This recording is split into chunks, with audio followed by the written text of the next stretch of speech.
Welcome back to The Necessary Entrepreneur. This week's episode, we welcome Kenny Koepnick from the Toy Department in Fairfield, Ohio. And yes, the Toy Department is a store. It's a premier destination for collecting and nostalgia. It was founded near the beginning of 2018 by four friends who realized how much the area lacked the presence of a great toy store. They strive to bring back that old toy store feel we all grew up with by stocking the highest quality and largest variety of toys and collectibles around. It's awesome. They recently moved to an even larger location earlier this year so they can continue to grow and keep up with customer demand. Kenny and I talked about how he left his corporate job and jumped into the toy industry, why the Midwest is great for collectibles, how prototype toys are made, which was extremely interesting, and Ken's holy grail in his collection. The fact of being necessary and why that's important, being the best version of ourselves that we can be, and what to do when we feel like quitting. We even dig into conspiracy theories surrounding the Wonderbread HeMan action figure, because why not? 2023 is the conspiracy theory year. Thanks for tuning in. Give us a like, slam the subscribe button, and share these, and we'll continue bringing you great conversations with great people. I hope you love this one as much as we did.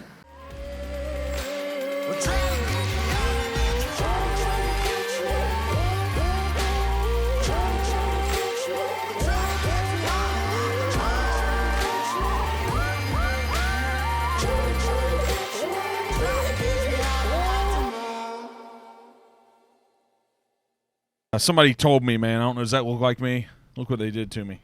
That's pretty good. But they're making bad comments about me. You know, I'm losing a little bit of hair. Same. You shave. So they're making some bad comments that it doesn't actually truly show me. It was from a couple years ago. Well, yeah, the issue is, too, I was like, you guys took a little bit out of the gut, so I appreciate that. But they made me look really skinny. Sure. The arms and the legs. So I'm like, I don't know, but I stopped wearing these gray gym shoes. I wore them every day. Because of this, I stopped wearing it. I'm going back to my brown ones. Look, I'm really mad that they've pegged me. So they got a bobblehead. So people said, once you got a bobblehead, they know I've arrived. I can't imagine the bobbleheads that you've seen come through your place. We do see some crazy bobbleheads. The bobblehead market though is really specific. Like it's not as broad as other collectibles. So there's usually there are some that are valuable, but it just doesn't hit the same way as something like now you need a Funko Pop. Like, you know, Really? those little Funko Pops. Yeah, I think there's even, I mean, there are people that make customs, but there's I'm pretty sure there's an official, we could create your own kind of thing, probably 3D printed or something. It's almost like toys. So, hey, Kenny, thanks for stopping in. Of course. We'll give you the intro later from the Toy Department. Yeah. Right? Yeah. You eventually call it Cincinnati, Ohio, but it's really Fairfield, right? Yeah. So it's almost like toys have become, what are the Russian eggs that are worth millions of dollars? What's the name? Are they the Fabergé eggs? Yeah. Toys are like the new Fabergé eggs. Yeah. I mean, if you think about it, toys in a sense are 3D art, and people kind of collect them in the way that they collect art in a lot of ways, to the point where we display them in cases, and you know, you're chasing down certain ones, and then when you get into the prototype side of things, it's even crazier because you're literally, you know, trying to get the hand painted piece that, you know, a Kenner employee painted back 40 years ago or whatever. Is that stuff tough to document? Like, to know it actually happened and that person painted? Do they come with certificates, most of these things? No. So most things don't. Generally, in that market, you're going to want to buy from trusted sources, and, you know, people who know that they're not selling counterfeits, and people that, you know the things to look for and stuff like that. It's, you know, that's like the number one thing we get with pre-production stuff is, oh, does it have a COA, or does it have, what's the word they always say? Provenance. And it's like, listen, like, we'll give you as much of the story as we can without, you know, specifically revealing our sources and stuff like that. But, you know, there's enough, you know, the people that collect that largely, there's a pretty big network of people that have built up reputations over the years, so you can buy with confidence. But is it kind of the same people buying and selling the high-end toys? Sometimes. There's definitely, you know, probably a couple hundred people who, you know, buy up a lot of the higher end stuff, but new people get into it all the time. You know, even, you know, when we opened the store 5.5 years ago, my collection was considerably different than it was, and I would have never imagined getting some of the pieces I've gotten since then. You know, so I've gotten into it, and, you know, people pick up the hobby, or they collect everything that they wanted, and then they still have the bug, so they have to start finding the rarer stuff. So you do get new people in, which is fun. What still, you've been in this toy game now as a business for 5.5 years. Yep. But what still surprises you every day? Is there anything you're like, what? I I didn't see that coming. I would say on a product level, I get surprised by some of the stuff that isn't worth as much as you would think it is. We get a lot of Beanie Babies and Cabbage Patch phone calls, and you would think both of those, right? Huge cultural phenomenons. All right, there's got to be demand, right? Like there's nothing there, but then on the flip side, there will be some toy line that you've probably never heard of, like Tiger Sharks, which was, I think, like a 1-season cartoon, and the toy line's only a handful of figures, and they're a couple $100 a piece, loose, like played with.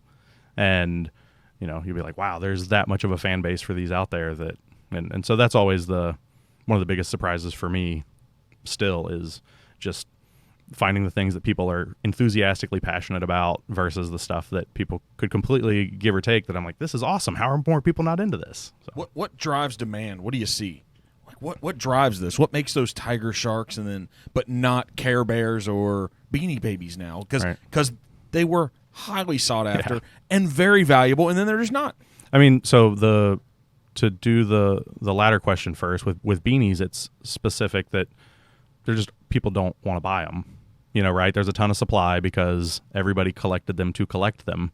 And it's a lot like 90s Star Wars figures, right? Everybody kept them in the package. Everybody kept the tags on the beanies. So there's so many of them out there that if there's any spike in demand, it's satiated immediately. Yeah.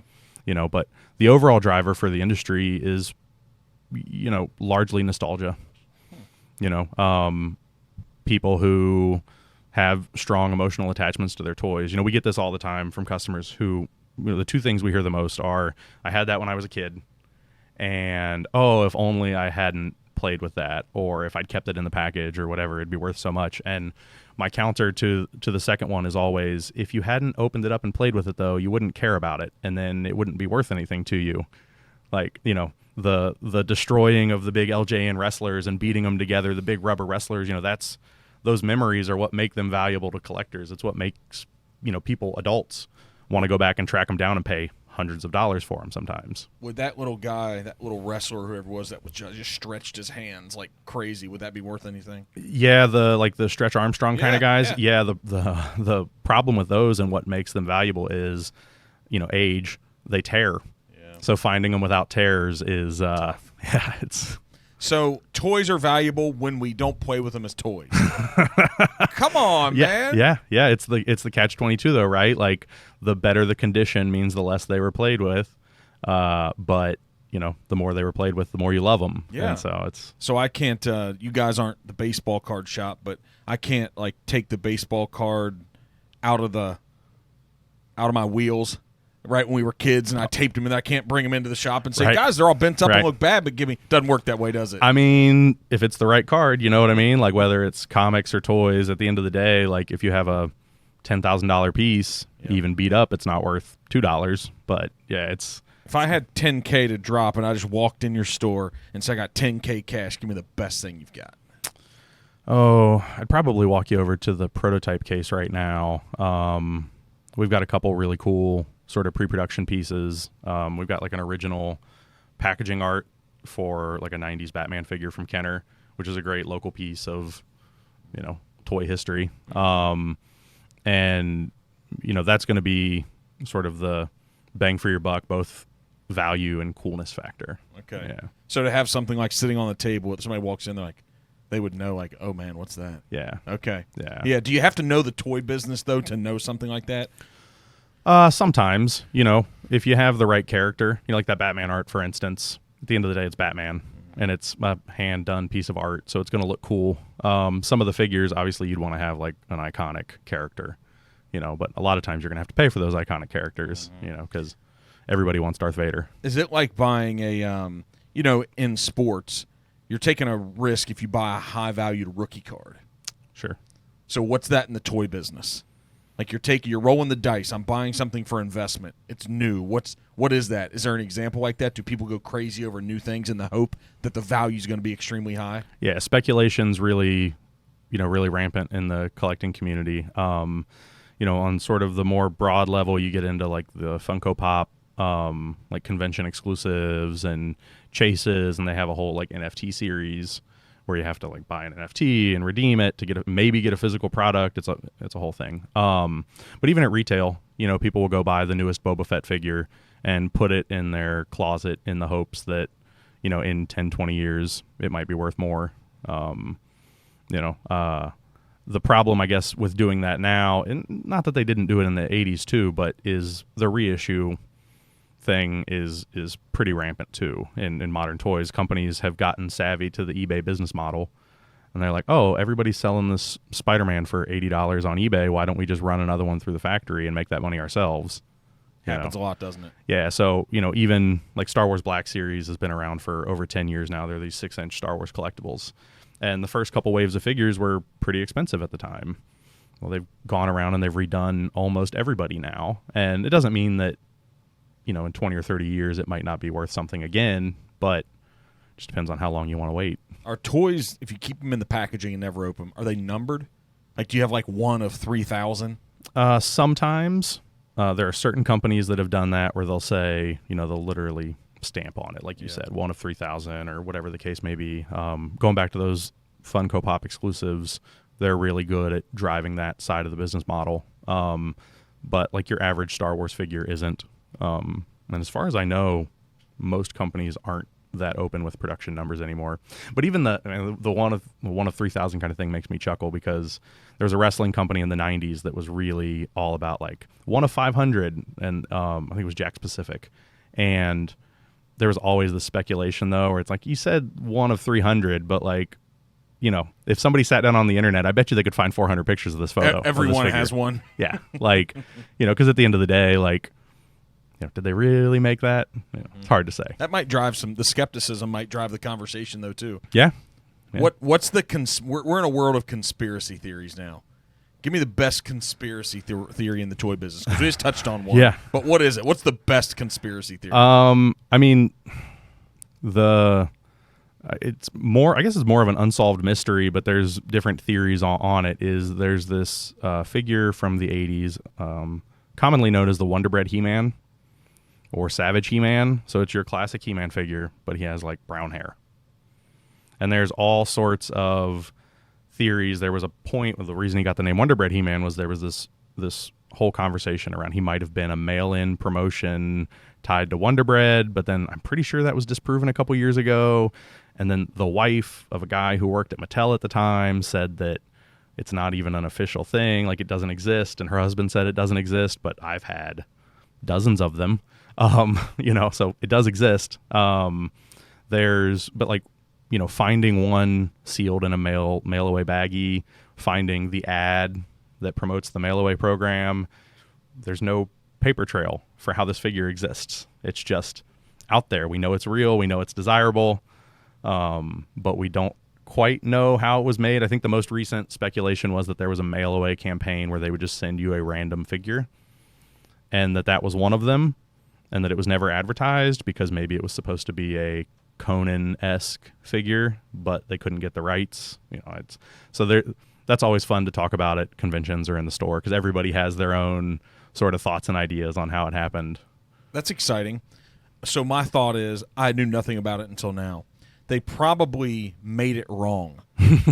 They didn't mean for that to happen. Some dye went on it or something, and they're like, let's just give these away. Right. How about that, right? Yeah, like someone at the factory ran the wrong hair color. Yep. And they're like, oh, instead of destroying them, let's give them out. Yeah. Yeah. I mean, that could happen, right? Yeah. But if anybody finds out, what would that be worth if you had proof? The one person finds the proof.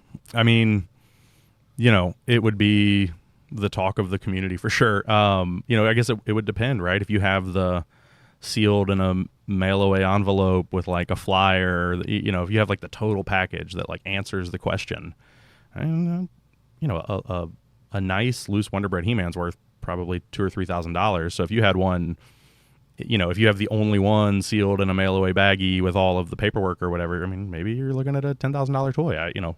It would definitely be something that the open market would have to. You'd almost want to put it up for auction just to see. It might go to $100,000 or something. Yeah, it might just get wild. Yeah, like I just bid on some comic art for my personal collection last week. Kevin Smith put up his personal art collection for auction, And there were a couple smaller pieces that I wanted, but they had a page from Frank Miller's Daredevil, which Frank Miller, famous for Dark Knight Returns, which was this iconic Batman story. But his run on Daredevil's very popular too. And I think the auction house estimated that it was going to go for around 40,000. And like, I think the auction ended at like 72,000 or something like that. For a page. Yeah, like a piece of hand-drawn art from Frank Miller. But, so you put something like that on the open market, you never know. Who knows? You get a couple people that are like... Two people. Yeah, exactly. Two people that have to have it. Yep. One doesn't work. Yep. Two people, one item. Right. And let the fight begin.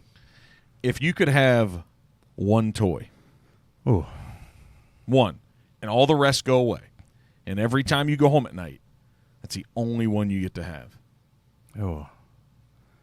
It's probably not a very sexy answer, but my favorite toy as a kid was this G.I. Joe from the late 90s from the Ninja Force sub-series that most of the G.I. Joe community does not like. It's Ninja Force Zartan. He's got an orange mohawk. He's got lime green pants. He's got like this vest. He's got these obnoxiously orange weapons. It's incredible. I love this figure. I have as much of a collection of one version of a figure as someone could have. I have him tattooed on my leg. It's a whole thing, right? Mm-hmm. So at the end of the day, I think I would probably be like, that's the one thing I would keep, even though it's like out of the package, it's like a $25 figure, but it's like, that's it. What's the attachment to it? It was my favorite G.I. Joe as a kid. When I started dabbling in selling toys, I was traveling to shows with my cousin, and we did a show called JoeCon down in Orlando, and it was the first like sort of big G.I. Joe show I'd ever done. And I'd gotten rid of all my toys in middle school, like so many people did.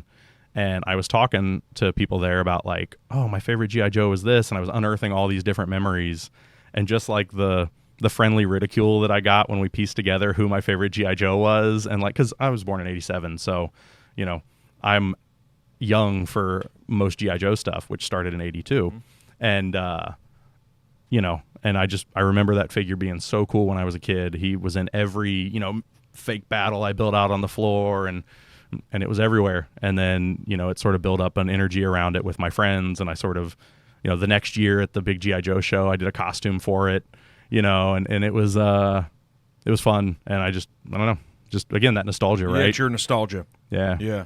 Do you see people that come in, I'm assuming that come through the doors of the store, everyone has that one thing? Yeah.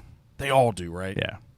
Yeah, it's some people haven't spent the time narrowing it down, I've been selling toys to some degree for 14 years now, so I've spent a lot of time around toys as an adult, and I've had a lot of time to talk about it and think about it and stuff. So most people, when they're coming in for the first couple times, they haven't quite narrowed down their favorite figure to that extreme, but you do get they'll walk by and they'll see an old vintage Battlestar Galactica figure, and I'm like, oh man, like that's so awesome, I totally forgot this existed, and it's such magic, because if you walk someone around the store long enough, you're going to get that story out of them about like that, their favorite thing as a kid like that. So you guys should have a camera in the store to record all those moments. We've talked on and off about like the stuff like that that's just sort of in our memories that would probably be really awesome to have recorded for posterity. Yeah, I mean, I think if you find that moment in your store and you have like a little small studio or theater, just a room. Yeah. And when somebody has that moment, say, hey, would you guys like to go in and hold this and talk about your story about this toy? That'd be awesome, man. Yeah, it would be. You guys could stitch some cool. You'd see tears. Right. Yeah. Yeah. It's that's not bad actually. We had a micro version of that a couple weeks ago. The mayor of Fairfield came by the store for the first time. We moved, and he wanted to come in and check it out, and he shot a little bit, sort of puffing up Fairfield is a good place for a business to be. And he just so happened to be there while a kid and his mom had driven over from Missouri to buy this like 3.5 foot tall Sentinel figure from X-Men. And he was like bewildered, and he was like, wait, what? And for the video he was recording, he pulled him aside and was like, can I please talk to you guys about this or whatever? And he just got this kid talk about like how excited he was to finally get one. He's wanted one for a couple years. His mom and him got a hotel room the night before. They drove over, like a whole thing. You guys would. I'm starting to understand really what hits online. We see what does and what doesn't, and we used to be bewildered. If you guys did this and you had a YouTube channel with these stories, you would probably make so much money. You probably would. Yeah. And I'm not even talking about the monetization of Sure. YouTube, of the awareness of your store and those Sure. stories. Yeah. Dude. Yeah, that's not bad. We've talked before about maybe making some more content around the store than we already do. I've actually got like a nugget of an idea where I think I'm going to start trying to catch people like they caught the kid with the Sentinel, and get some slices of people's stories who've traveled in for the store and things like that too. But I actually like that about the people. We had a brief stint of marketing where we were I got my grail at the toy department kind of thing, and capturing some of those stories of like You can do this for free, man. Yeah. Yeah, it doesn't cost you anything. Yeah. And don't run ads on social. Just let it organically grow. Right. It'd be awesome. That's Yeah. what we found is people love stories, right? Yep. So what's your story of 14 years ago when you started selling toys? So I got out of I was working retail at Kroger at the time, and I needed to make some ends meet, and my Uncle Orv started dragging me around to coin shows. He sold vintage coins, Morgan dollars and Mercury dimes and Buffalo nickels and the whole thing. And he started taking me to these trade shows where they would set up and sell coins. And I was making some extra money doing that. And then with that experience, his son, my cousin Aaron, goes, "Hey, I've got to do these toy shows." He sold toys for a living. He'd been doing it since he was in high school. And he goes, "I need some help. Do you want to, I'll pay you. You come help set up with me." And so I started doing that, first, 3 or 4 times a year. And then by, 2011, it was probably 10 to 15 times a year. And, at that time I'd moved to a call center, and I was going to college at the same time. And it just sort of happened organically. I would take my vacation time to go to these shows and set up with my cousin. Just started getting more and more entrenched in the hobby. And then when we did that for years, there was a year where I think we ended up doing 36 conventions in a year. So 52 weeks a year. Like it was and some of them were 1-day shows. Some of them were 3-day shows. Some of them were, we'd drive to Dallas or New Orleans, but a lot of them were in the Midwest because, for those that don't know, the Midwest is really a really great hub for collectibles and toys. Is it because all the close big cities, the Nashvilles, the Chicagos, the Cincinnatis, the Columbus, the Indianapolises? You'd be surprised how often people are surprised by that when I point that out. Where it is like from this area, you drive like 5-hour drive. Yeah, 5 or 6 hours you can hit. Everything from St. Louis, through I mean, Knoxville. Yeah. I mean, all these. Right. Charlotte's only 7. Yep. Every major city in Tennessee and Kentucky and Ohio, and most of them in Pennsylvania and West Virginia and Michigan, Illinois. and Illinois. It's wild, isn't it? Yeah, and so the population density is part of it, and then old houses too, right? Like if you go buy a new construction, whatever, you move across the country, things like that, you're going to leave stuff behind. But, if you have a house that's been in your family for 30 or 40 years, the chances that your parents still have, your stuff in the attic and things like that is pretty high. Do you go out and try to find those?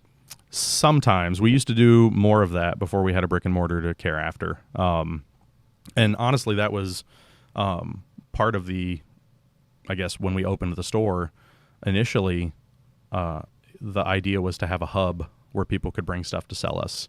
We really didn't expect the retail side of the store to be as big as it became. We literally were like, we will have this storefront where people can bring us stuff to sell, and then eBay will pay the bills. Yeah, it was an eBay store, right? Yeah. I mean, we had stuff on display, but at the time, we were like, well, eBay pays the bills, so we're safe, and then everything else will just be gravy, right?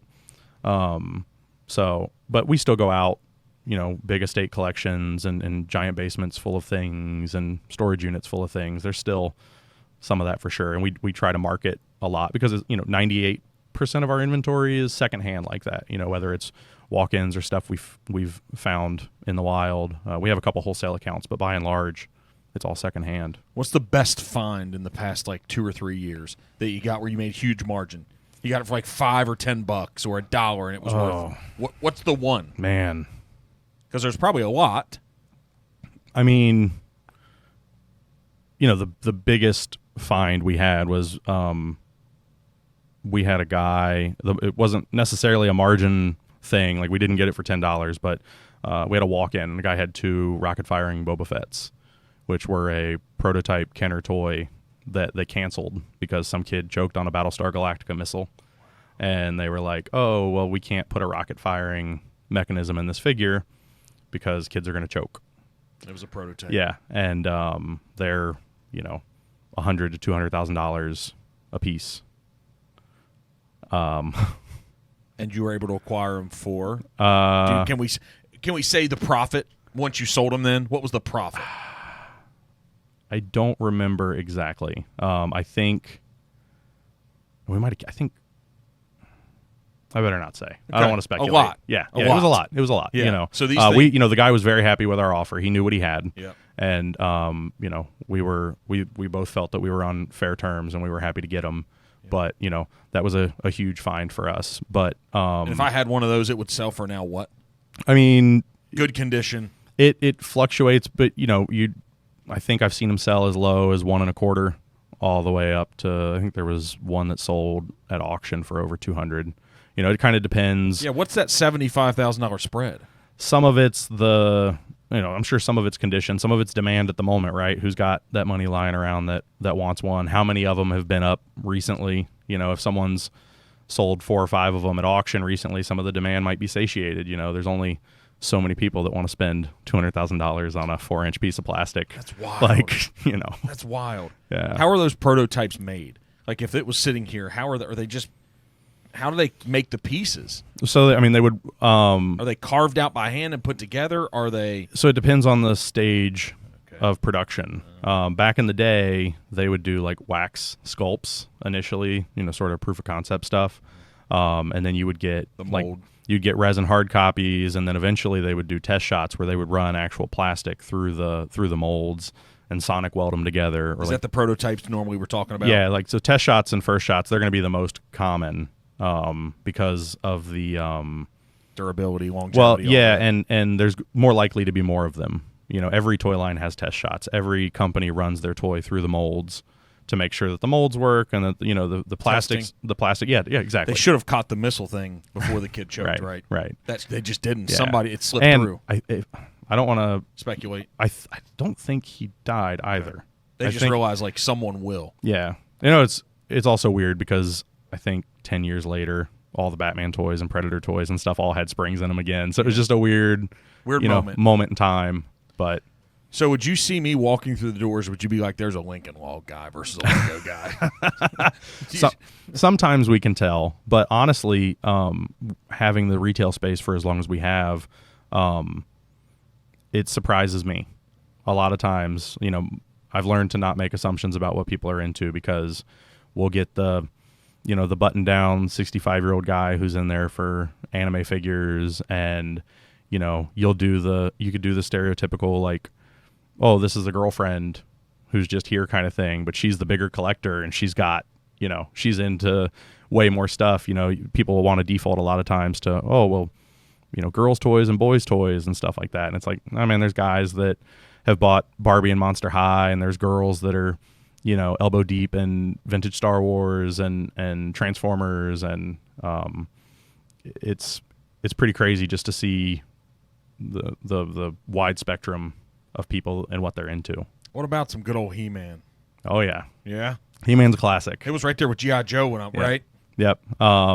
And He-Man and then She-Ra, the sister line. They're so they're separate lines. I thought they were together. I think. The She-Ra line was technically called like Princess of Power, and it came in like the bright pink boxes and the bright pink cardback and stuff like that. But it was the same company, and there was cross-play and came from and the stuff same like cartoon. Yeah. They were. Skeletor. Yep. Oh yeah. Yep. Skeletor. Skeletor's got to be worth something. Yeah. The vintage Skeletor.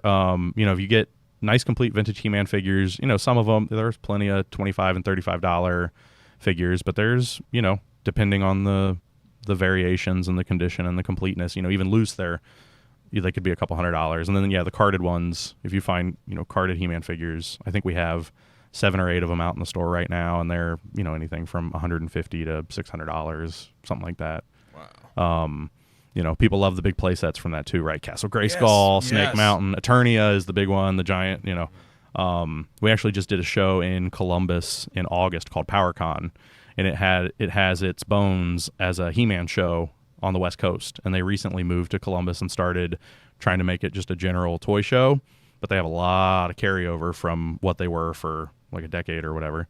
And see some wild He-Man stuff there. Like I walk around that show floor and there's like 4 Eternias, and there was like a boxed Eternia, and it's this giant, I might have been able to climb in the box. I don't know. Like What's that? What was that going for? What would that go for? I think the boxed Eternia was like $10,000, something like that. But, the big box and the wear and tear on something that, the bigger the box, the harder it is to keep it pristine. And this one had been graded. So it was locked in a giant acrylic box, and it was pretty cool. Is there 1 or 2 companies or entities that grade them? Yeah, I think the 2 big ones are AFA and CAS. And they offer, CAS is definitely, they seem to market more towards display, right? They do a lot of custom displays. They grade loose figures, things like that. AFA seems to have the pedigree for the higher end stuff. But it's great options, and the competition seems to be driving the market forward. That's fascinating that they went to Columbus. That's where Arnold Schwarzenegger has his big event too. Yeah. It must be something about that central part of the country too. Yeah, for sure. Wonder what that is. Yeah, we did a JoeCon in Indianapolis that was insane, and again, it's that Midwest thing, I think, and strangely, Columbus has struggled to maintain like a big Comic-Con.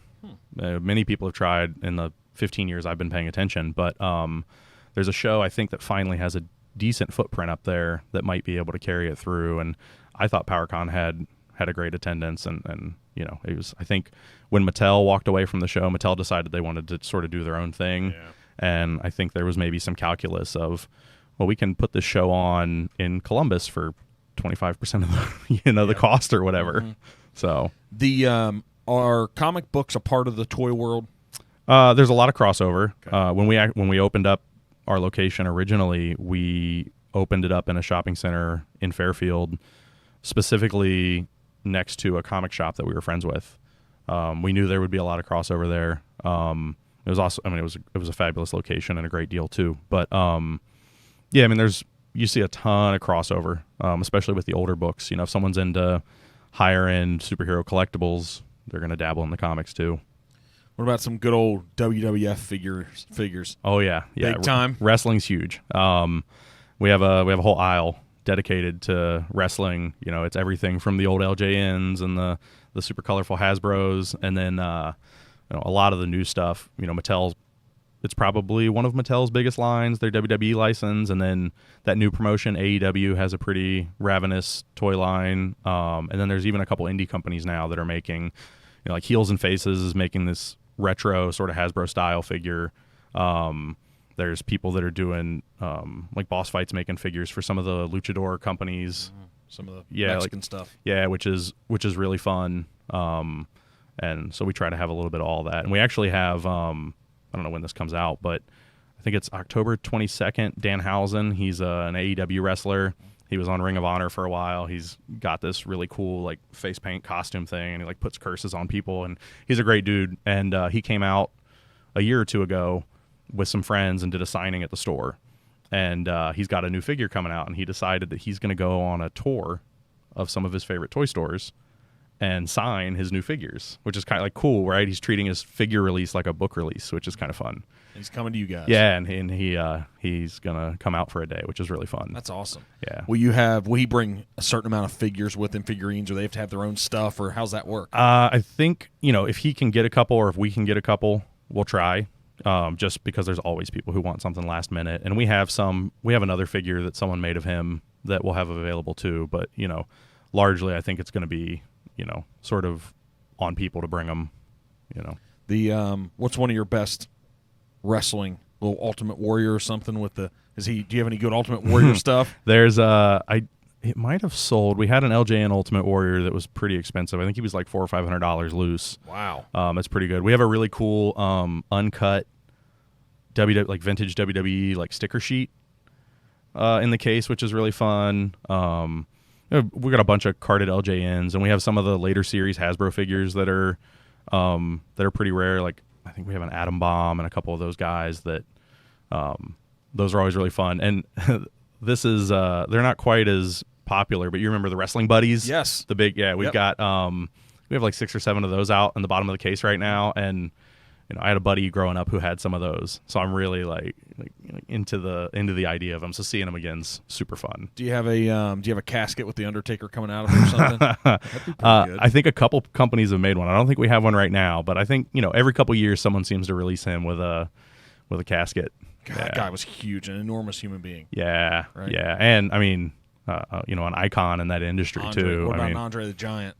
oh yeah. Yeah. There's always a couple Andres around. There's nothing special about him. He's just a dude with little stretch shorts on all the Dude. time, but just huge. Yeah. And, left such a mark. Yeah. Actually the, one of those indie companies that I was talking about is making a retro Andre that's supposed to come out later this month, which is, pretty cool. It could be Like, cool. yeah. Yeah. I can imagine somebody that's maybe one of the most passionate wrestling collectors, like having a ring. You walk into their house and they'll have like a miniature ring, Yep. a 6x6 ring or something. 100%. Right, with the figurines all over the place. Yeah, we get real.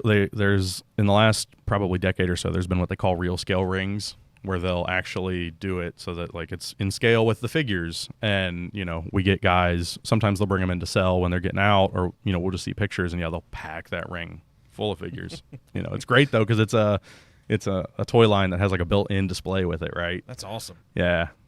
When you said you were traveling, you talked about maybe 36 shows you did when you were through. Was it your cousin? Yeah. And you were going to school, had a job at Kroger.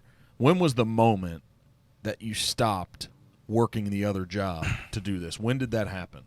So I think around, I'm getting old. I think 2015 or 2016-ish. At the time, I was at a call center.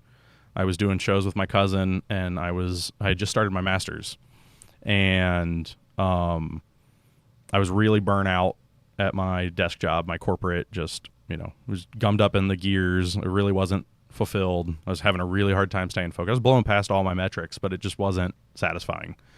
And I was really enjoying doing the shows, and I started floating the idea of moving to California for a year just to get out, just start fresh, right? And so I started the gears moving of, getting out of the house I was in and potentially leaving the job and things like that. And my aunt got re-diagnosed with breast cancer. She'd had it in the 90s. It was in remission, but it came back. And at the time, they told her that she only had 6 to 8 months to live. And I was like, I can't leave. She was like a mother to me. Yeah. Now, sort of happy, sad ending. We ended up getting 7 or 8 years out of her. Awesome. The woman killed the diagnosis. So it was great, But at the time, I was like, I can't leave. And a friend of mine, another vendor at toy shows who I had made friends with, Chris, he was buying a lot of toys. He was a pretty big toy vendor, but he only did shows. And he, we went out one night just talking about my aunt and my plans sort of in flux. And he said something about, hey, I need some help selling stuff on eBay. I have like too much stuff and I need to start moving more of it. Is that something you might be interested in? So we started, I was still doing shows with my cousin, but I was like, all right. And he said, yeah, move down by me. You'll be closer. We can do work. So I did it. I quit my desk job in a moment. And this is how nervous I was. I actually did substitute teaching that year too, because I was so nervous about making ends meet with toys. I was like, well, I'm going to supplement with substitute teaching. I'm going to work on my master's degree, and I'm going to sell toys on eBay.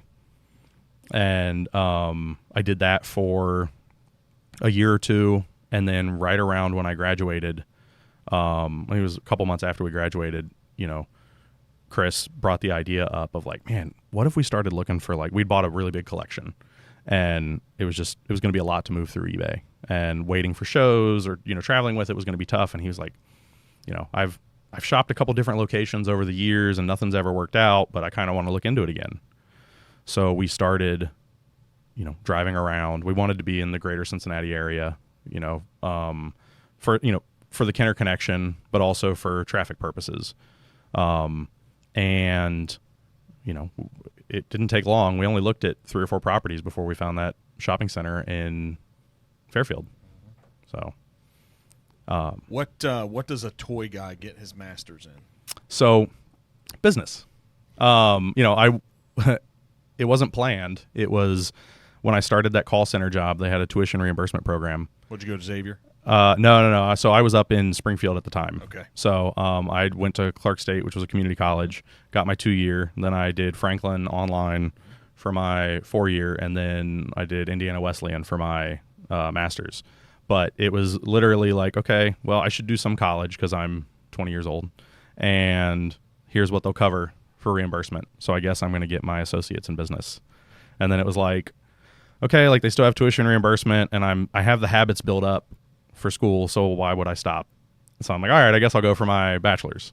Then I got my bachelor's, and I was, like 6 months later, a friend of mine was like, man, I'm thinking about going back for my master's, but I want to do it with a friend, and I'm going to get my MBA. And I'm like, I feel restless. Like, I'm kind of bored. I've been cranked for the last 5 years or whatever, schoolwork. And I go, yeah, whatever. Like, let's dive in. Let's do it. So it wasn't like I was sitting in high school dreaming of going to business school. It was just, I just sort of let the universe sort of take me along the river.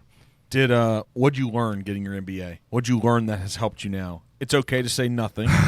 Okay? It is. It's okay to say nothing, but it's okay to say, yeah, I learned a lot. I think I did learn a lot. College, first and foremost, is an exercise in futility to a degree, right? Like, it does, I think, teach us a little bit about just putting up with nonsense and just grinding on things, right?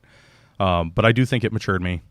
And then, funnily enough, it's the things that I didn't realize that I learned at the time that clicked throughout the experience of running, building this store, that really, the HR classes that I thought were often, blowhardy and not worth my time, that now I look back and I'm like, oh, there was a powerful lesson in there that I need to apply. Obviously the economics courses are great. Learning about taxes is great. There's a lot of things like that. Our team, there were 4 of us that started the store, and we all brought something different to the table. And I definitely brought a business and a retail sense in, and I do credit the degree with a lot of that. Now, was it worth the $100,000, 100 and whatever, maybe not. Yet to be determined. Right. But I don't regret doing it. I think that I maybe wouldn't have had some of the knowledge to, make some of the moves we've made if not for it. Yeah. When you were nervous about 2015-16, about quitting the call center job. Yeah. You'd done it for 5 years, and you're like, man, I just don't know about this. And you did some substitute teaching. Yeah. Right? How many hours were you putting in? Go back to the time when you're doing the call center, you're going to events. Yeah. How many hours of work were you dedicating your wife? Oh, between all of it. During the call center era, I was easily doing 40 or 50 hours a week there. And then, on a show weekend, it would be anything from 10 to 30 hours depending on setup and and then when it got over to, and then you pack school on top of it, I'm probably 100+ hours a week into responsibilities. Mm-hmm. And then when it was substitute teaching and eBaying and then still doing shows, it was, honestly, probably wasn't a lot different, because it was, there's listing and there's shipping and there's answering questions and there's all of the work that goes into that. And then there's, at that point I was on my master's, so it was more work than the bachelor's. And then, the shows got bigger as, my cousin's business got bigger. And so, it was probably still in that like 80 to 100 hours a week kind of thing. For a decade. Yeah. Yeah. But honestly though, and it sounds brutal, I think it's kind of how I'm built. And I think that's part of what I bring to the store is I don't know, I've just always been a workhorse. And, I sort of always strive to put out the best version of what we can, and that includes putting the work there, building out this new space. I guess for people who have no idea who we are, whatever, an hour into this, maybe I should. We'll plug you a little bit on the front end. Yeah, but tell us, it's a great segue into it. Yeah, so the first location we opened was 1,200 square foot, ish, and we had 3 little aisles. It was very cute. When we went to load out the store, or when we were shopping the store, we looked at 3 different locations in that shopping center. We looked at a 3,500, maybe a 2,200, and then 1,200. and we really thought the 30-something was going to be too much. And so we were really hot on that 20-something, 2,200-ish. And then a vape store signed a lease on it before we could. And so we said, well, we'll do the 1,200, and just see how it goes. And it was awesome. Things went great. We opened the store. We got really good word of mouth. People traveled from all over. It was really cool. And within a year or two, we're like, we don't have enough space. And it turned out the vape store had bit off more than they could chew. So we were able to work something out with the landlord so we could take over their lease. And so we moved into this 2,200-ish square foot spot 2 weeks before Ohio shut down for COVID. Fun times. Yeah. Reflecting back on the grand opening of that spot was pretty wild because there were a couple hundred people through the door for the day. It was, everybody was back to back. The checkout line completely wrapped around 3/4 of the walls. You guys went ahead and took care of your COVID problem right there. Yeah, I mean, it was pretty wild. But yeah. So 2020, you're kicking off 2,200 square feet. Yeah. February, March of 2020. Yep. It was, I think we had our opening. Yeah, I think it was March was when we opened the doors on it. And again, going back to working, we were building out that second space while our first space stayed open. We did an overnight switch. Friday night, we closed the 1,200. Saturday morning, we opened the 2,200. To the point where, like, us and a couple of friends are dragging the front counters and the cash registers down the sidewalk on carts to try to wire it all before, we went to bed for the night. And I had a newborn at the time. So, like, my fiance and I, we had like a pack and play in the store, and we'd like put the kid to sleep, and she's helping me clean. We bought out a Kmart of their old shelves, so she's helping me like clean the shelves, and we're building the racks, and we're pricing stuff to put it on the shelf. And it was a lot of long hours, but I don't think I noticed it necessarily because I'd had that decade of preparation of just working and striving for something better. And I think I ended up wiring myself that way to some degree. Would it be possible? Would you be sitting here today without that all-in decade? I don't think so. I think I probably would have gotten more complacent. I think that motor, of always wanting to be sort of the best at what we do, or the best version we can be. It's I've been here for 8 hours, but there's still more that needs to be done, and I know I've got some in the tank. And I had to do that at the time because, even before I was doing shows, there was a point where I was working at Kroger and delivering Papa John's and selling Cutco knives and, working coin shows with my uncle. And, I moved out at 18 by myself, and so I've always had self-sufficient. Always had to provide for myself. And so I think that, that fear of being homeless or, being without a job or without the security or whatever, I think it's a big motivator. How do you hold off the complacency from creeping in now? It helps that, being a small business, we started off with the 4 of us, and I think there's 9 or 10 of us in total if we count the part-timers. And, there's never been an option, I guess. Like, there's no opportunity to be complacent. I walk into that store, and the wrestling aisle needs restocked, or Hot Wheels needs restocked, or this giant collection just came in. Like, I don't know, in my brain it's not like a choice. It's not like, oh, today is the day where I chill. Like, my brain's always ready to work on the next project. Like, therein lies the issue with the second location. Yeah, because when you walk in and you see that aisle, it's tough to find people to care as much as you do to see that. Sure. And then be willing to. Yeah. And then at the end of the 8 hours, there's more that needs to be done, so let me stay and do more. Yeah. Right? Yep. Even though with your passion and you're all in, you could have one in every city. Sure. But you guys aren't in every city. Right. Right? Right. Yeah, I mean, I guarantee you've thought about it in your minds. Even when we were in the first spot before we moved, the first move, there was chatter about, well, instead of moving the whole store, do we stay here and open up a second location, either, down here over the river or up in Columbus or here or there? And, the conversation that we always had was that one store would always be secondary. One store would always be sort of the stepchild store, and the prime store would always be the one that gets the coolest stuff, and it would get the most work put into it. And then again, staffing it. Staffing one is hard enough. We've really lucked out. We've had 0 turnover so far, despite I think all of us wanting to quit at one time or another. We know we've been fortunate with blood, sweat, and tears to get through everything.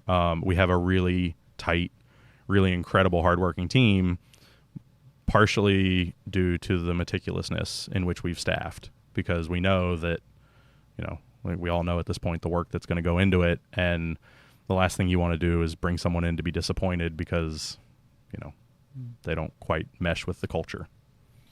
All right, so you said you all wanted to quit at some point. Yeah. So when's your big moment? When's the big moment that you were the closest to quitting? I guess Are we going to tell your 3 friends and partners? Or are we going to tell them something they don't know? Or they're no. I think they all know at this point. So the context, about a year ago, we started shopping for, it was a year and a half ago at this point, we started shopping for another bigger location because we realized that our 25-ish place wasn't big enough. And we started shopping, and we looked around and we looked around, and we finally found an old Harley-Davidson dealership that we joked about wanting, but we just, how can you do this? Yeah, who would have thought that it would even be available? And one day Chris is driving, he's picking up lunch for everybody, and he's bringing it back, and he calls me. He's like, "You're not going to believe this. There's a for lease sign on the Harley dealership." So he drops the food off to everybody. We hop in the car, go down, start scoping out the windows, and it happened really quick. It worked out. The landlord's great. It was a small business. He built the building 30-some years ago to open a Harley dealership. He doesn't want to sell it, so he was thrilled to have a small business. And so we started the process in, I think, October of 22. Yeah, of building out the store. But same as before, we had to keep the other location open to pay the bills. And between shows and home life and keeping that store full and operational, and also building out a new store, the initial conversation was, this is going to be like a 6-month project. And then 3 months in, because we're going into the holiday season and we have to take care of the main store, and then life happens here and life happens here and this convention's here. And we sort of blew past our sort of deadlines, I guess, our fake deadlines that we gave ourselves. And, it was a lot of hard work. And I think the last month or two before we ended up opening the beginning of July. And I mean, May and June were just brutal. It was just trying to pack it all out while still trying to maintain the work-life balance, to give my kid what he needs, and to give my fiance what she needs, and to give myself what I need. Notice how that's last on the list, right? Welcome to the world of owning and running a business and being an entrepreneur. Right. That's real. Right. Yeah. I mean, it is. We've all, all of us that work there have talked about that at some point, over the years. And yeah, it's absolutely real. But yeah, it was getting a lot. And, there was a point where Chris asked for a totally reasonable thing. He needed help, printing a shipping label or something like that. And it was just the wrong time, the wrong day, whatever. And it was, You blew a gasket. He wouldn't have let me, I think it would have been a lot harder than I think to walk away. I think he would have been pretty persistent, but it was, the new store is incredible. It's beautiful. It's more than I could have ever imagined. And I walk around it now, and I appreciate all that went into it. But I mean, it was just, it was a labor of love, but it was a long labor, and there was just that little window there where. So why'd you stick with it? Why didn't you quit? I took a deep breath. I talked to a couple of the guys at the store, including Chris, and I started thinking about, the other options. What else am I going to do, right? And I've had opportunities. Lovesac headhunted me at some point to try to run a new store they were opening up in Dayton, and I get offers every once in a while. But going back to the corporate, the corporate environment seems tough. Going back to the daily grind about a job where you don't really have impact, and the job doesn't really care about you. HR throws you a pizza party and tells you they care, but they'll give you a balloon for, employee day or whatever, but it's not the same, right? And not being around friends every day and doing something that I do love and being around things that I love. I really just started weighing the pros and cons, and then I was just like, I think if I go back to that grind, I'm going to be lost. Like, I think I'm going to give up a part of myself to do that. And so then I just, took a deep breath, and, Chris and I had our argument, and we patched things up, and then it was like, all right, like, back to it. We got to open the store. So. And it's been great the last few months ever since. Yeah. Oh yeah. Isn't that like, funny? If you can get through that. Yeah. Then it's like, oh, that's okay. Yeah. And what's awesome is you're like, oh, that's the hardest thing I've dealt with in business. Now I know I can deal with that. Right. Right. So bring on the next. Yeah. That's been, working with friends can be challenging, of course. And the last year there were a lot of, just the stress of everything. There was a lot of interpersonal stuff. And, but at the end of the day, I think it did bring everybody closer, and it gave us all more of an appreciation for what we had, for what we have. And, I think it made us a better team at the end of it, and it's a hard lesson in communication. And again, some of the things that I looked back on and I was like, oh yeah, like they talked about like company culture and like HR, HR classes, and like the importance of, communication and, some of the hard lessons in leadership and things like that. It's not, as much as it is about you, like it's not always about you. And do you have to do a deep dive on self-awareness? I've tried to do a little. I try to do a little bit of that regularly. I try to be really self-aware and self-critical. And so whenever the opportunity comes up to even, so I checked out a couple episodes just to get a feel for the show and the cadence. And even that, I would listen to people talk, and I'm like, oh, I see a little bit of that in myself, or like, oh, maybe I do that. Like, I feel like I'm always trying to find and fix my flaws. Yeah. Yeah. So can you do that while still having good self-esteem and good confidence? That remains to be seen. It's tough. It's a tough balance, right? Yeah. Yeah. Like, it's funny listening to the couple episodes over the last few days. You kept talking to people, and they would refer to themselves as entrepreneurs, and I've never done that. Now, Chris owns the company, and I'm this, the store manager, and the other co-founders, we all have our roles in the company. But, I was always like, yeah, Chris is the entrepreneur, right? Like, he owns the business, like the money's on, the money's in his name, the store's in his name, stuff like that, right? But then I'm like listening to the podcast, I'm like, oh, this is weird. Like, I guess maybe I am, like, we're co-founders, and like, I guess technically, and so it goes back to that self-esteem thing where I literally had a moment in the car listening to it where I'm like, oh, I don't know if I want to call myself that, though. It feels like I don't know if I've earned it. I think it's bad, the things we tell ourselves. Yeah. Right?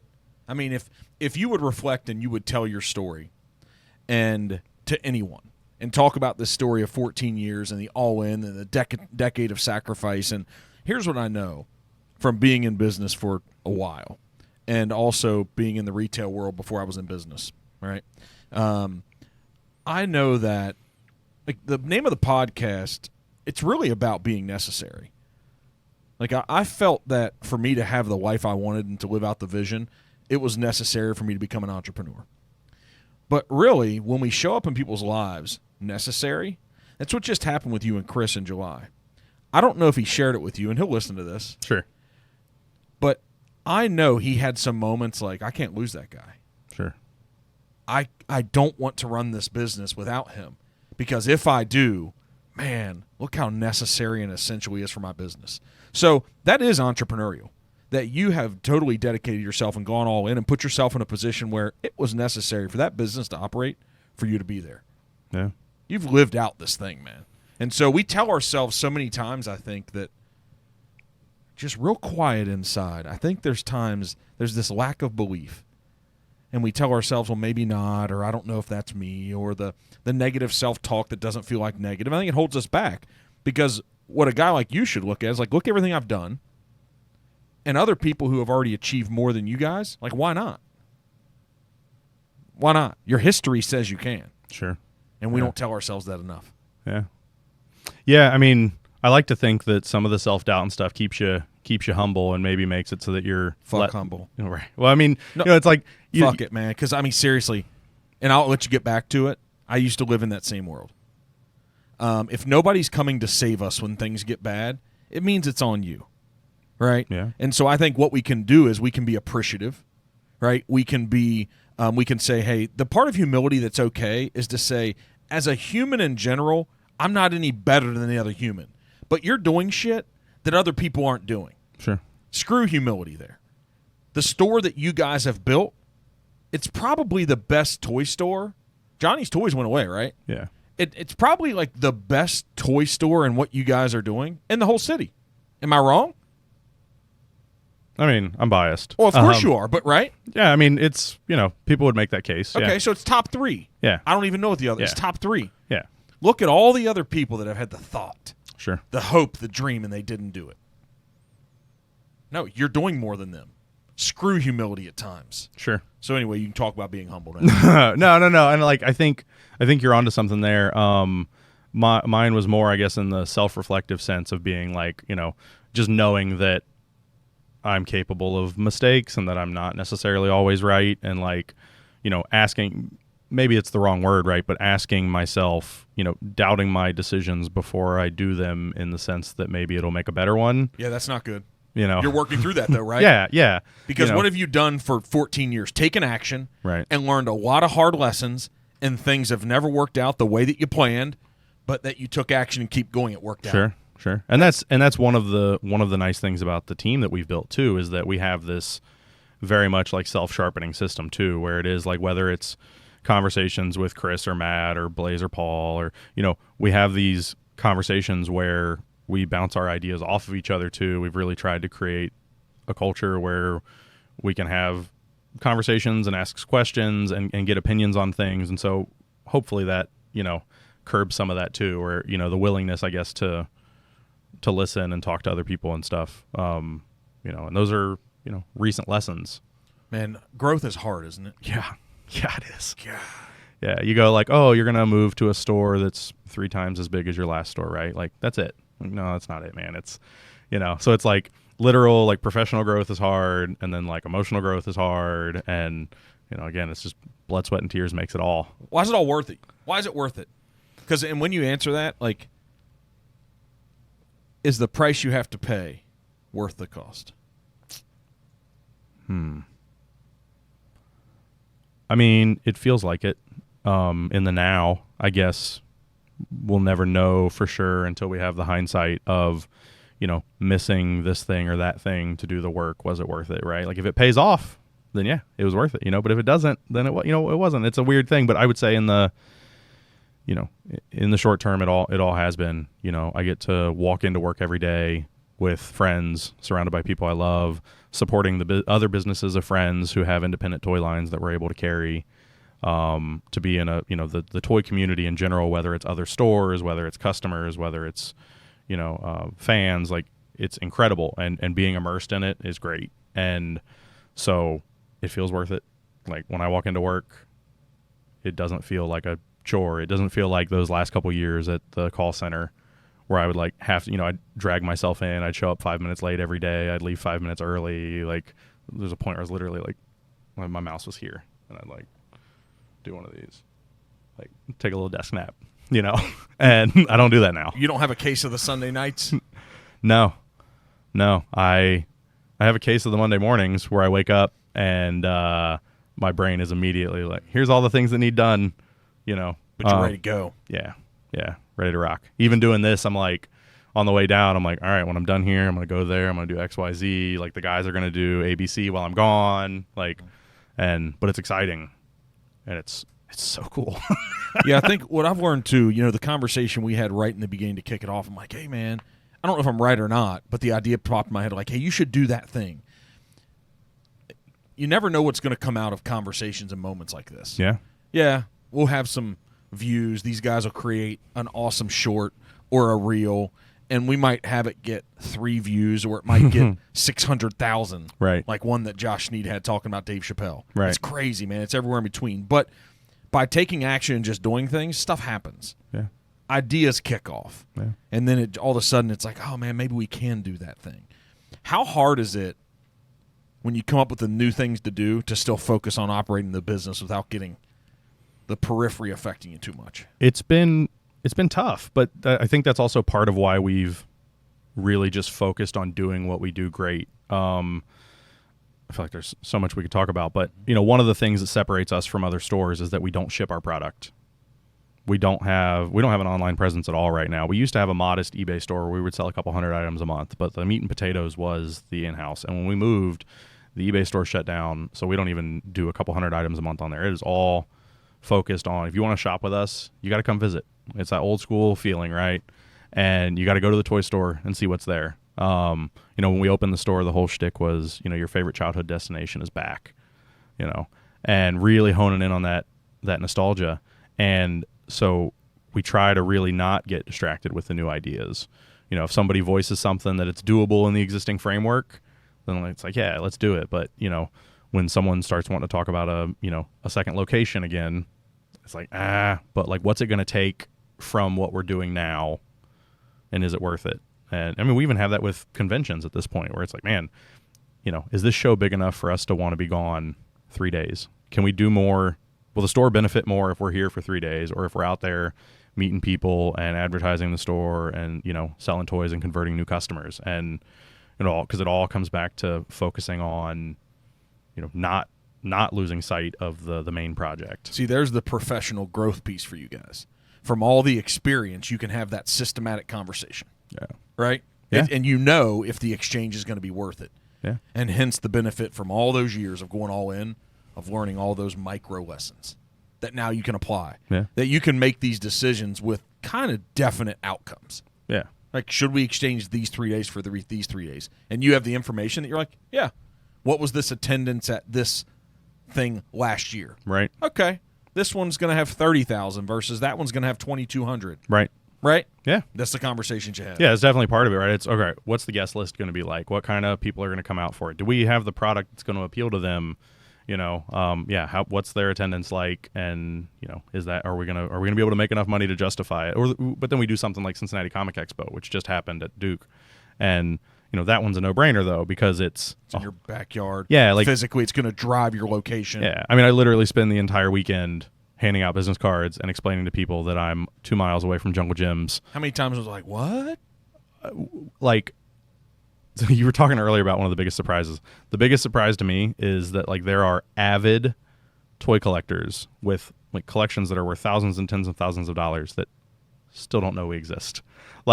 The most surprising thing to me is that marketing is never over, because I had that conversation probably 60 or 70 times at Cincinnati Comic Expo, and we've been at that show since before we opened. We set up, that was our coming out party with Cincinnati Comic Expo. We announced the store at the show. We've been there every year. We're at the front door for the last 2 or 3 years. We've had cable TV commercials. We've had local news coverage. We've had, and you still go, there was one guy at the show who's like, oh wow, I'm in the apartments, over there across from or behind Penn Station or what. And I'm like, I mean, what? I guess I would get it when we were in the corner by the comic shop, but now, you're like, guys, we're in the Harley Davidson. We have a giant sign on the side of the road. He's like, oh, I drive by there every day. I'm like, well, put your phone down when you're driving, man. What's going on here? Why? We have bad habits as humans. It's fascinating too. I think there's this moment that happens in a lot of the business owners that I've gotten to know well. They have this moment, we always say wow, that overnight success. It wasn't overnight. Right. That's just when everybody sees it. Right. And so you guys are probably in the midst of something like this happening. And it might still even take another 2 or 3 or 4 years. But then all of a sudden, everyone's going to, because enough people are going to be talking about you then. That's all it takes. Yeah. Right? And these things compound. And all of a sudden, if anybody thinks like an old nostalgic toy, whether they want to sell it or whether they want to buy it, they'll thank you guys. Yeah. I mean, when we had the grand opening for the new store, we knew it was going to be big. We anticipated. We brought out a second register. We called in some buddies to help manage staff and stuff. And then 10 minutes before we opened the door and the building, the line is around to the back of the building, and it's we underprepared. And then it was, at the end of the day, it's we had over 1,000 people through the door. Okay. Yeah. There are toy shows in like Holiday Inn ballrooms that don't pull that kind of attendance in a day. Yeah. And it was one of those just like, it was a humbling, like a, you know, not to bring up humbling again, but it was just that moment of like, whoa, like, you know, there were dozens of people who got hotel rooms to be there for the grand opening. You know, and it was like, okay, like this is what it's about though, right? Like all those people discovered us. So, you know, people are like, oh, that grand opening was so big. Like, how'd you do it? And it's like, well, we were up the road for 5 years, you know, grinding away every day, 6 days a week for a long time. And then eventually 7 days a week. Like, you know what we need to start being instead of humble? Just appreciative. That's a good word. I like that. That's it. Yeah. And so I remember back in the day, I received this award for real estate in Northern Kentucky. And one person gets it a year, and I didn't know I was getting it. And it was at this banquet, and they kept me up there, and I didn't know what to say. I'm good on stages in front of people, but I don't like the accolades. Sure. I'm not the guy that likes it. I can talk about anything. And so, but the only thing I knew what to say was, like, this is probably 16 years ago. And I said, I'm humbled or something like that. And it's like, no, F that. There's a reason why I got the award. I'm appreciative that you all recognized it, and I'm really happy I've worked this hard because I'm starting to live out the thing that I want to do. That's profound. You know, earlier I said, you know, it's probably not the right word, and I think you're right, is that, you know, it's probably just a misuse of the word humble when you really do mean appreciative. Yeah, I'm like happy you all. Yeah. Like I've worked really hard. We need to start being Snoop Dogg. Have you seen what he said like a year ago? No. It's all over the internet. He's getting an award. Yeah. And he's on a mic, and he starts thanking the people. He's like, man, I want to thank so-and-so. And there's some music that plays in the back, and I want to thank so-and-so. It's probably like my mom, my friends. And he's like, but most of all, I want to thank me. I want to thank me for doing this. I want to thank me for doing this. I want to thank me for doing this. And he smiles, but in the moment when you hear it, you're like, that's profound. Because what he's doing in that moment, he's remembering all the grinding, all the bootstrapping, all the shows that you guys have gone to, all the time that you put in that you weren't being paid for, that you had to believe in yourself more than anybody was going to believe in you. You had to like counter the naysayers, all the stuff in your head, all the things that you could be doing that friends were doing.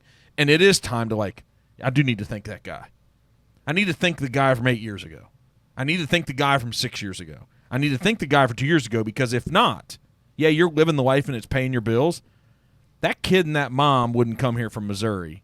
That mayor from Fairfield wouldn't be in your store. Sure. And they wouldn't be sharing the story. We have to stop diluting those moments.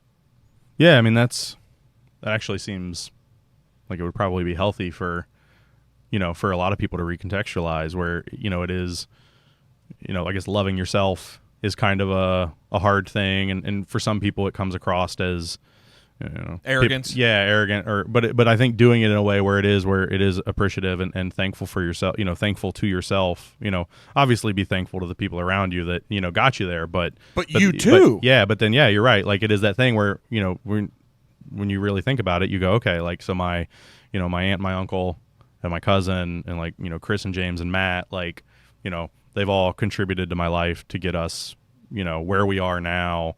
But then it is, you know, when you talk about it, it's like, yeah, but there's like a piece that you're not talking about. Cheers yourself, man. You know, it's like, you know. Yeah, and it's uncomfortable even to think about it, right? Right. But it's like, no, it's not arrogance. And it's like, but thank God that the old us, like, we're willing to do this. Yeah. Because I look around this world, and there's so many people who don't. They have the idea. They're the idea people, right? They have the person that comes, I've always thought about doing it. Well, guess what? You didn't. Right. And not only you didn't, you don't. And I'm going to show up every day. Right. For your kid, for your fiance, right. for all your business partners, and for you. Right. So what? So one day when we're 75, that's the only time we get to sit back and appreciate it? Screw that, man. Yeah, I mean, you know, it's and that, I guess that is part of it, is appreciating that, you know, you did the work when other people stopped or would have stopped or whatever the case may be, you know, but, you know, doing it in a way that's not arrogant. 100%. You know, and that's, finding that balance is great. I guarantee you don't, man. But when you walk into that store and it's like, look what we've built, just acknowledge it. Yeah. Just like, yeah, this was hard. June, July, the previous year, this was really hard. Yeah. And I'm glad that I kept going. And all the people that fed into me in the past that helped create this person that I am now, like, I'm thankful but man, I'm so happy I was willing to do it. And you know what? If you do that, you're probably then going to be able to be willing to do it more. Yeah, might motivate yourself more. 100%. In management, whether it was in my college courses or just from experience, you hear people talk about making sure that you're appreciative to your employees. Like when Blaze is helping us tear down shelves at Bed Bath & Beyond, and he's lugging these giant pieces of wood out, or when someone takes a project home to sort, or they put in that extra hour to get the project done, or whatever. They jump on a really hard deal that they know that you're not going to be good at, but they do it anyways. And it's obvious to be like, I should thank them and appreciate them for that, right? But then it is, it is that thing where it's like, yeah, like you were there carrying the shelves with them, though. That should be just as obvious. Yeah, like give yourself a little hug too. Yeah, when you sit down and you're like, hey, let me get him a card. Let me just do something sitting down the curb in the midst of just the drenched sweat, right? And say, hey, man, I appreciate you doing this with me today. Yeah. And at the same time, in that moment, what we forget to do is say, yeah. And so like, hey, man, thanks for doing it with them. Yeah, yeah, that's. And I think it's easy, too, because I think we do the inverse really regularly, right, where we screw up. We have no problem telling ourselves, like, you really fumbled that. Like, you shouldn't have talked to him that way, or you should have said something different, or, you should have zigged when you should have zagged. Like, you screwed that up. Like, you need to be better. What are you doing? I feel like most of us have no problem doing that. But what happens when we are better? Right. Like, right. It's like a mental health block in there. Even talking about it, I get a little skeezed. I'm like, But you smile at the same time when Sure. you're talking about it. You're like, there's nothing wrong with this. Yeah. Right? Yeah. Maybe you need to get your bell. This is the Findlay Market bell that the president. So you need to have your own bell. Like, how like what is it in what's the Christmas movie that Tom Hanks is in? That it is, the Polar Express. Oh, right. You know how you have to believe for Santa to be real. Yeah. Well, sometimes we got to ring our own bell, man. Sure. Right? Yeah, it's like that self-affirming. Yeah. Because that really isn't that what kept you going all these years? It's Yeah. it was just kind of in the background. Yeah, I mean, you kind of don't put words to it, but when you talk about it, and I think that's in all of us that strive for something better. Strive for like greatness, man. Yeah. Right? Yeah. What makes you guys on the moments when you really hit home runs? What makes you excellent in the business? When those moments happen, you're like, okay. Like a real estate deal for me, it's when we really land the deal for the client because we're licensed, we have to represent them. It's that feeling that you landed it within budget, but they bought an awesome home and they're smiling at closing, and you're like, okay, I checked the box. I'm not saying it has to be for a customer Sure. for you, but for me, it has to be. Yeah. And then we get a commission and all that. But when's that moment like where you're like, we really did an awesome job? I mean, on the macro scale, you've got, again, like the opening the door at the grand opening, right? Like that was like one of those moments where it was like, oh, like we landed this. This was, and the people thanking us and all of that was great. But on the day-to-day basis, honestly, it's the littlest things. And 9 times out, it's like 6 out of 10 times it involves kids.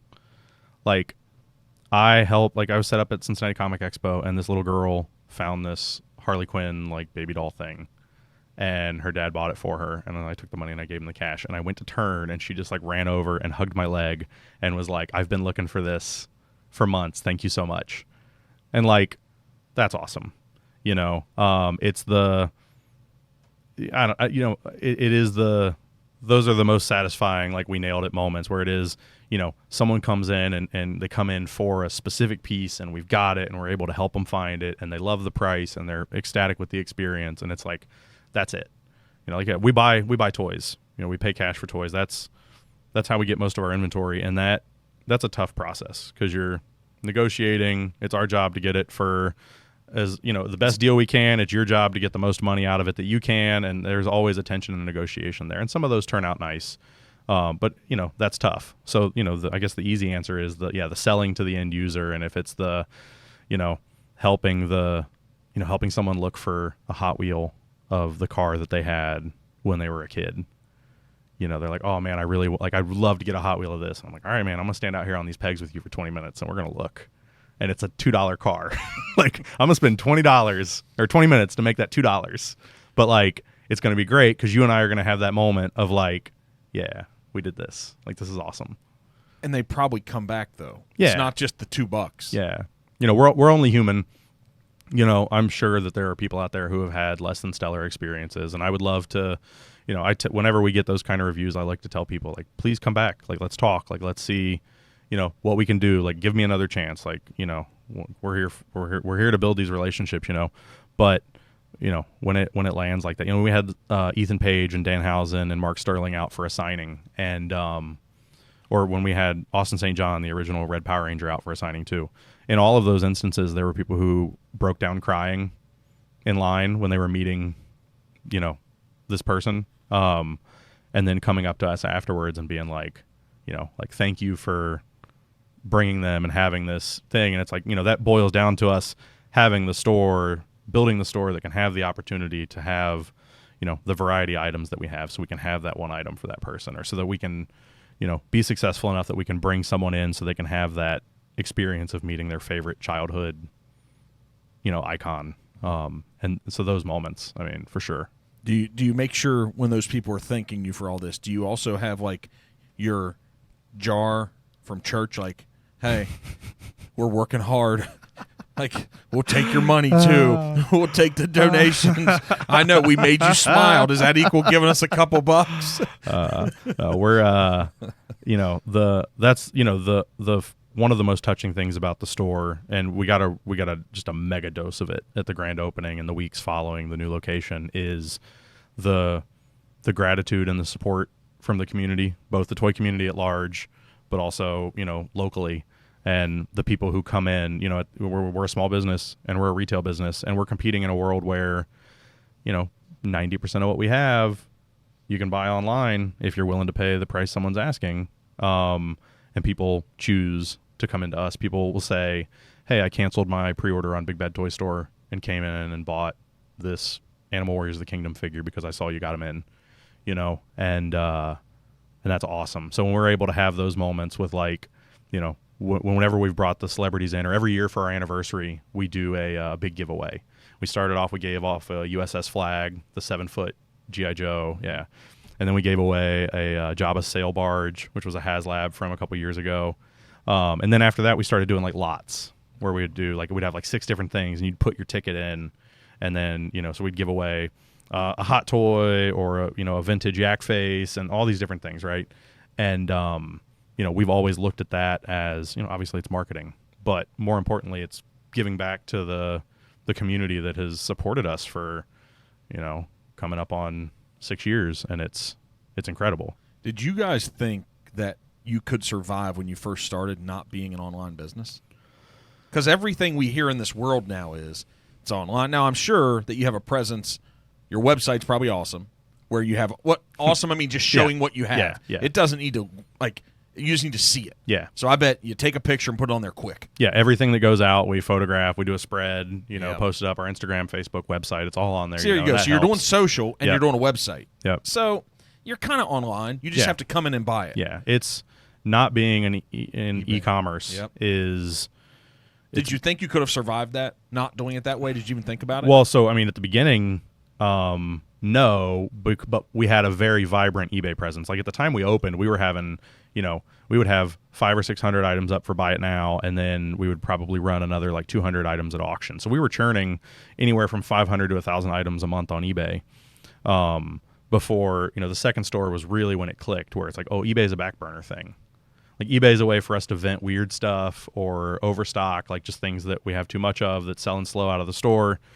And then, but as far as like shipping out of the store, the stuff that's on the shelf, shipping you that Darth Vader that's in that display case, we had conversations on and off over the years, and I mean, a lot of conversations with a lot of customers. A lot of people get really frustrated that we don't ship, especially when we get the rare stuff that doesn't come up often. Why don't you? Because this is where we go back to what you were talking about sort of confidence and not humility.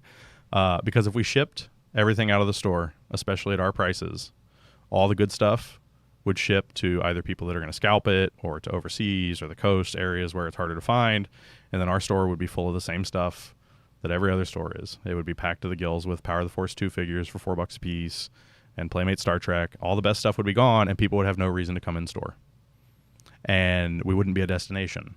When you come to the toy department, you're going to know that we're going to have awesome stuff. We're hopefully going to have great prices, and that our condition's going to be on point, because that's the stuff we pay attention to.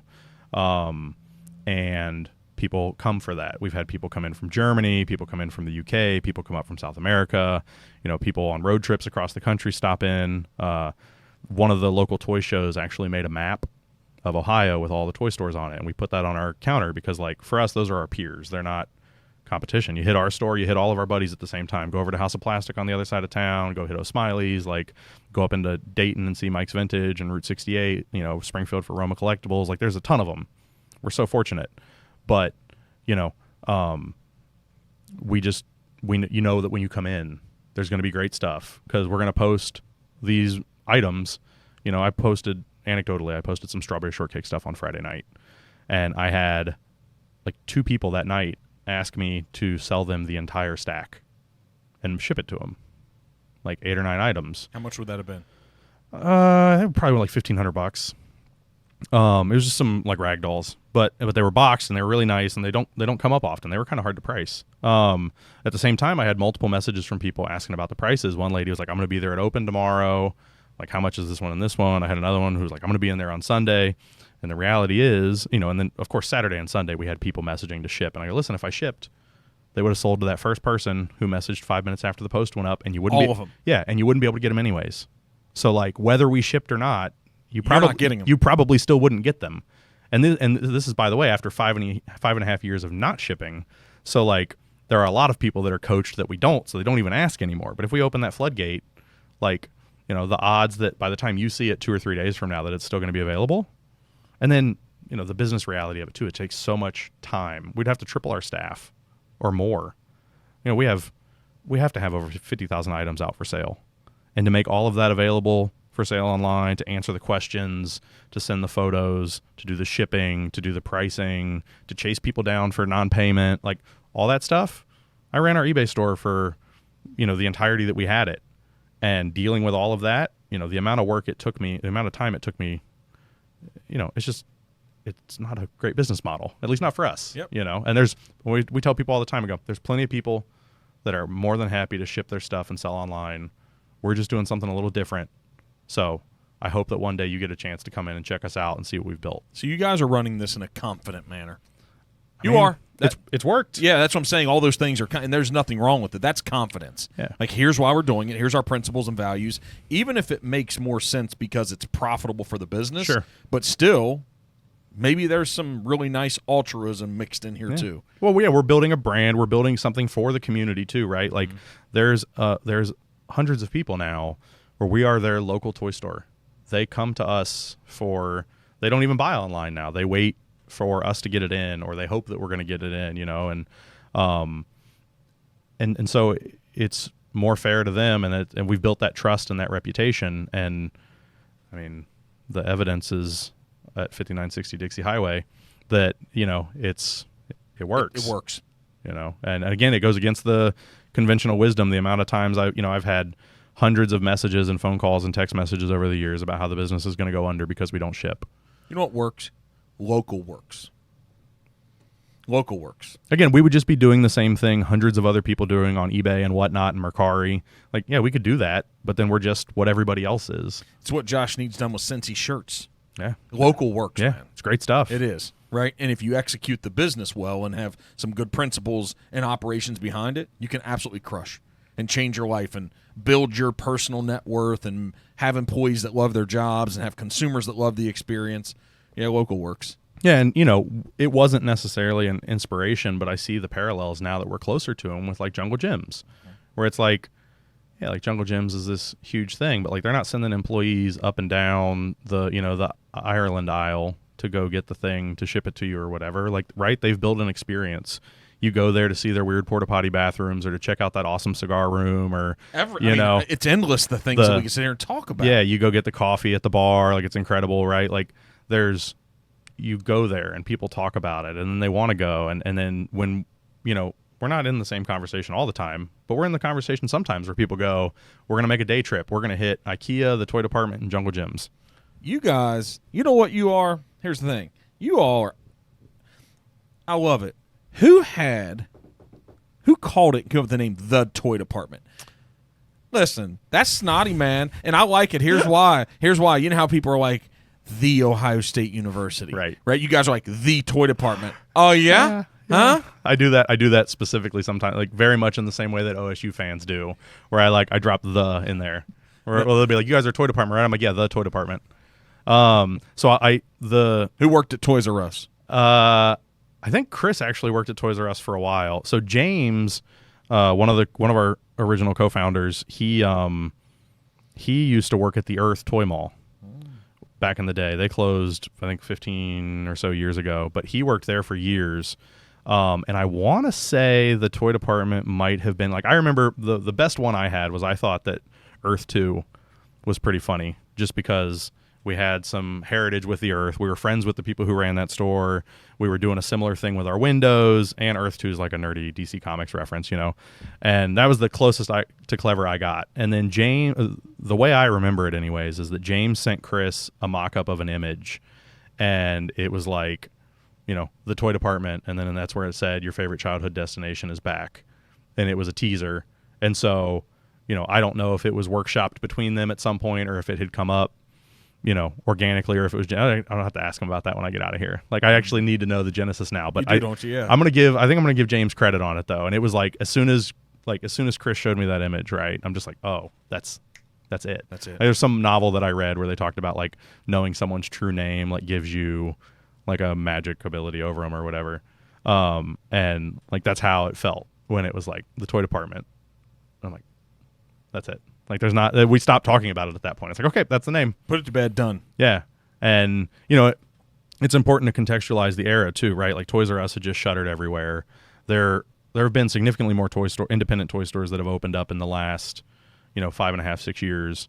But, we felt like people were hungry for it, people used to love the Earth.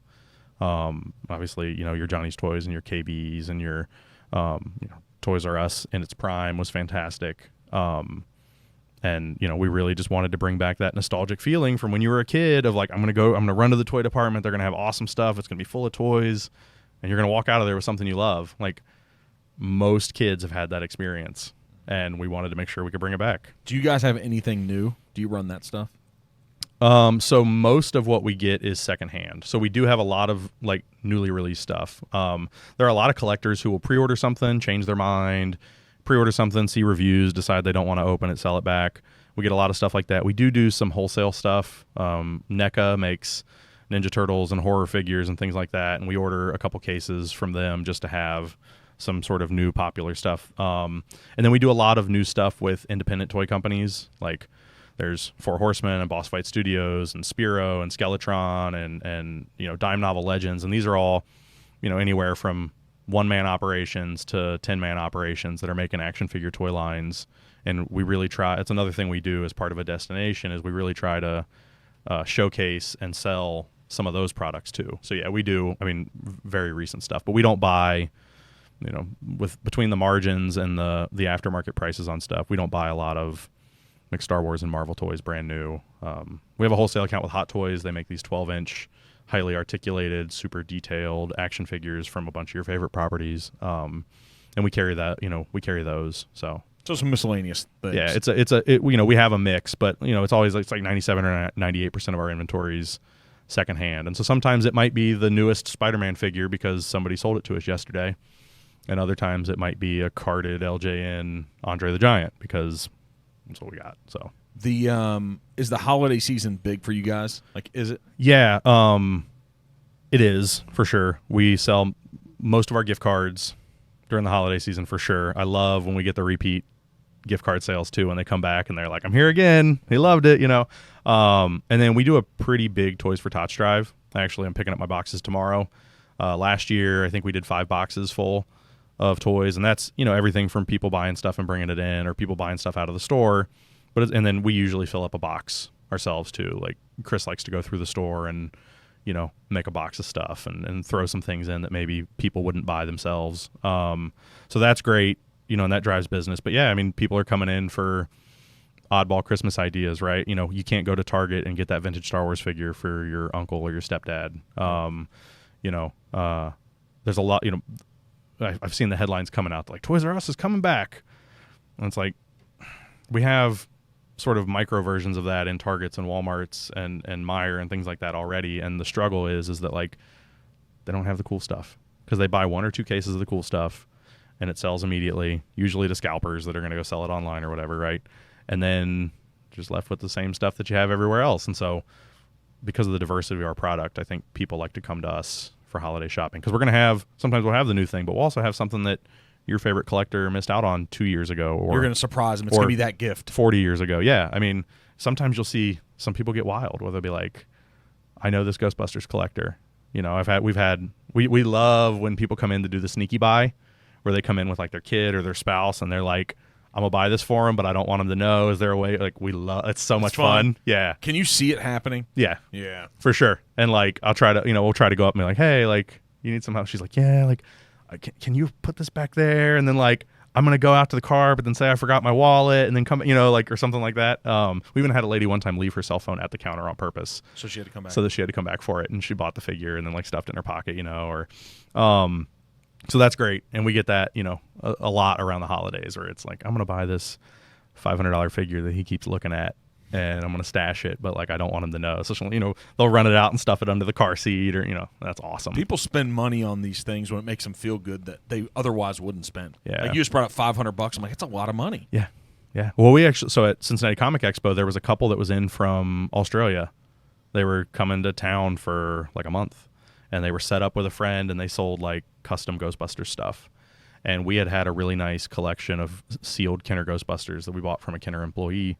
And we had him out in the case, and he was like losing his mind about this one set. And he's like, I don't know. He's like, that's a lot. It was like $500 or $600. And he's like, I don't know, man. My wife's over there. I'll have to convince her. If they're still here at the end of the weekend, maybe I'll come by. So he goes off and he starts walking. Like 30 minutes later, she comes up. She's like, I hear you have some Ghostbusters that my husband's into. And I'm like, yeah. And I show her. And I tell her about them and stuff. And she's like, okay, I'm going to buy these. I'm going to go put them in my table. And then, like, we're just going to pretend that they sold. And I'm like, okay, cool. And like, I've done this a bunch, right? And I'm like, this is going to be great. But then it got awkward because they came back over and he's like, yeah, did they sell? And I'm like, yeah. And then she like, I forget what she said, but she basically like, I don't mind saying that they sold, right? But then she like tried to get me to like elaborate a little bit more. And like, then I'm like, all right, well, I'm making up a lie on the fly instead of just being like, but then yeah, the next day she gave them to him and he was like, oh man, this is incredible. Like, thank you. And she's like, yeah, he never would have bought them for himself. So like he would have felt too bad and he deserved this and and it was awesome. Yeah, you guys are in a business where you're just creating smiles, man. Yeah. That's the goal.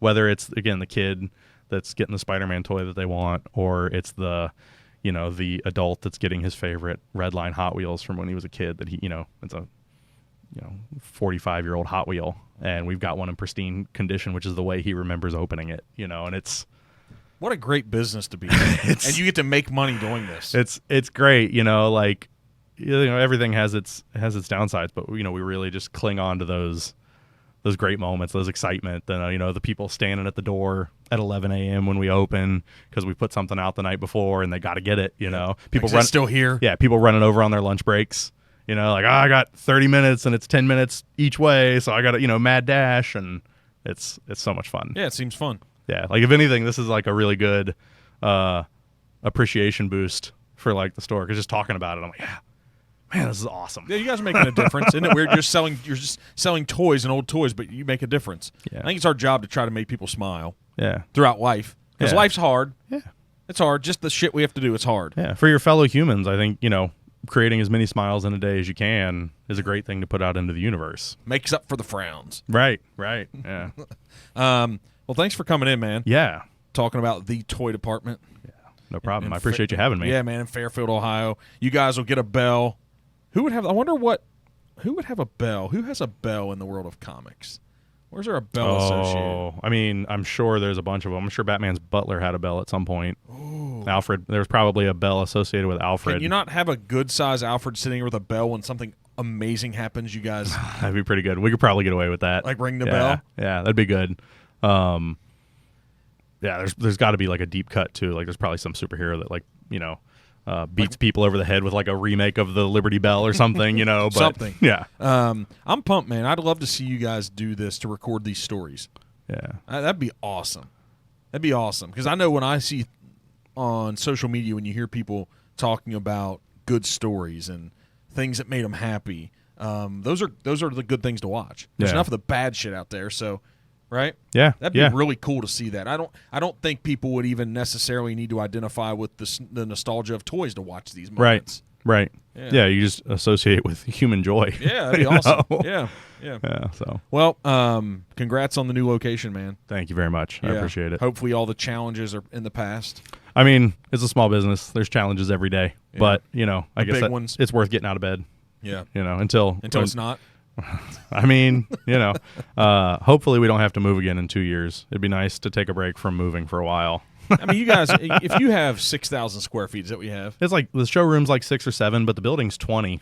I mean, why would you need more? Yeah, I mean, there's a point where like we can probably knock down a wall or two if we really had to, but just knock on wood here. No more big projects for like let's just be happy for a year 5 years or something. Yeah, it would be awesome if you guys can really be settled there and just execute and just make such a huge profit while making customers happy, because instead of continuing to reinvest, at some point it's like, okay, now it's time for the return. Yep, we've laid the groundwork. We've done the work. We've bought 40-some display cases over the years. Like, we're ready to rock. Like, let's nest. Yep, and just continue to make this a place that like people come from all over to see. Execute the business. Yep. Yeah, and then maybe one day you'll have your, I don't know, reality show. If Pawn Stars could have it in Vegas, why can't the toy department have it? Right. Yeah, we'll have to see. Maybe we're missing out on something in the video world. You probably are. I think you guys you shouldn't dedicate your time to do it, but there's somebody out there, probably production somewhere, that could do something with it. Yeah. If we can do it with people flipping houses, and they could do it at pawn shops. Right. This is a thing that people are into and love. So maybe that's a part of these stories. I think there's something there, man. Yeah. And even if it's just brand, I don't know how much you make from the show, probably a lot, but there's something about branding that by default could really happen big there. Yeah, I mean that's been the model so far, right? In store only. That's the brand, and it's a reputation, but it seems to work, and so maybe that's the next phase. Go sell more toys today, man, and put some smiles on people's faces. Absolutely. All right, brother. Thanks for coming in. Thank you. Yeah. Mm-hmm.